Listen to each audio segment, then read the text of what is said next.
Freedom is the ability to live your life as you want to live it.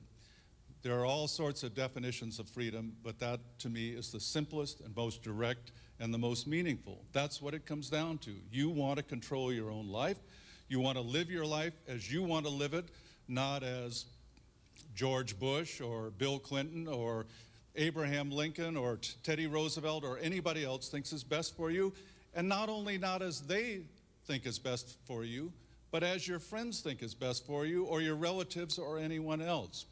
And we think of freedom necessarily, most of the time, as being in relationship to the government, because the government seems to be the biggest inhibitor of our freedom, taking so much of what we earn every week, taking so much of our time consumed in dealing with regulations and rules that the government has set, taking so much control over our lives because of rules that it sets even on personal behavior, of what kind of medicines you can take, of what you can smoke and what you can drink and when you can do it and where you can do it, and all of these things. Obviously, we don't have a great deal of control over our own lives, so we think of that. But that's not the end of it. There is much more to it. We give up freedom in many ways voluntarily, to people that we know, to obligations that we make, to society in general, so-called. We also give up freedom to people we deal with in many ways that we don't really need to. And libertarians understand a great deal about the relationship of freedom with regard to the state. And you can define libertarianism in many ways. I often say, when somebody says, what's a libertarian? I say, well, a libertarian is somebody who is really serious about reducing government to its absolute minimum. In other words, somebody who doesn't say, hey, we had a great victory because government only grew by 4% this year instead of 5%.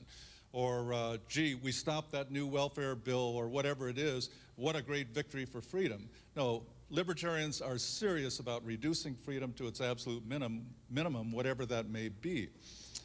But to me, all of libertarian thought, and this is, again, something where you might arrive at a different formulation, but to me, all of libertarian thought stems from one simple principle, an obvious principle, and yet with so many ramifications.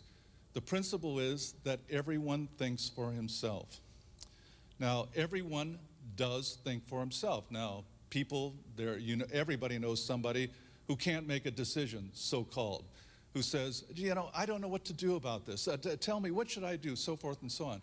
Even that person is thinking for himself. He is deciding who it is that he wants to give him advice. And he may or may not take the advice, no matter how many times he asks for it. No matter how many people he asks for advice, he may wind up doing something that nobody has suggested.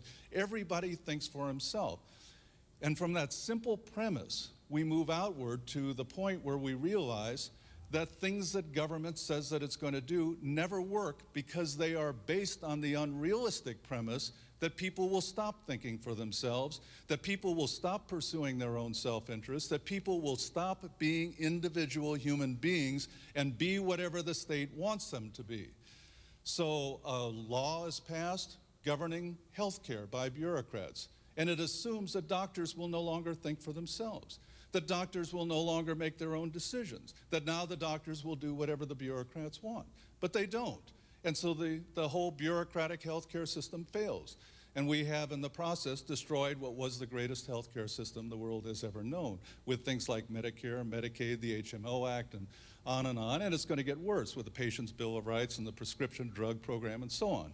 So that's obvious. It's based on the idea that the grocer in Denver, or the wholesaler in New Orleans, or the doctor in Los Angeles, or the lawyer in Atlanta, that these people who work 12 hours a day and have been pursuing a career are just going to continue doing this when they no longer can keep what they earn for working 12 hours a day, that they no longer will be able to make their own decisions as related to a certain particular business practice.